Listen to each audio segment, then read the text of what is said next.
Le commencement n'était pas ce que tu vis, ce que tu crois ou ce que tu ressens. Le commencement n'était pas les problèmes, les difficultés, la maladie. Le commencement était la parole. Et après on dit, cette parole-là, elle était avec Dieu et elle est aussi Dieu. Amen, amen.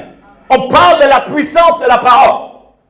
Alors ne vois pas la parole comme quelque chose d'éphémère, comme quelque chose seulement qu'on peut prononcer des mots, qu'on peut juste libérer comme cela. Non, la parole de Dieu dont nous proclamons, dont nous prêchons en ces lieux. La parole de Dieu qui est représentée entre tes mains sous la forme de cette Bible, qui n'est autre que l'assemblage d'un grand nombre de livres, et il y en a 66, que nous appelons Bible, bien-aimé, dans laquelle est contenue la parole de Dieu. Ne prends pas ce livre comme un livre vain. La Bible dit que c'est Dieu lui-même que tu tiens entre tes mains. Amen, amen.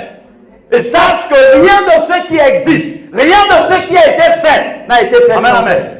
Tout ce qui existe dans le monde invisible, comme dans le monde visible, l'a été par la parole de Dieu. Ce qui signifie que la parole, en d'autres termes, elle est puissante. La parole qui est entre tes mains, elle est puissante. Elle est efficace. Cette parole est agissante et elle est vivante. La parole n'est pas morte, elle est vivante.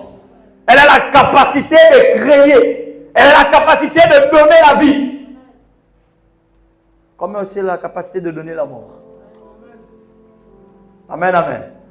N'est-ce pas avec la même parole, nous taillons l'ennemi, nous détruisons les choses des ténèbres. C'est la mort qu'on proclame, non? Et pourquoi vous avez peur quand je dis la mort, comme vous dites que, oh, comment c'est la mort? Pourtant, c'est vous qui, au nom de Jésus, je brise, j'abat, j'envoie le feu. C'est pour détruire. Donc la parole est vivante. Ça, il faut le retenir. La parole est puissante. La parole est agissante. Et mieux, comment la confession le cantique, elle transforme, elle transforme. Elle transforme des vies, elle transforme des situations. Tu ne peux pas dire que toi, tu as la parole en toi et que rien en toi ne soit changé, ne soit transformé. C'est pas possible. Lorsque la parole est proclamée, il y a quelque chose qui doit se passer.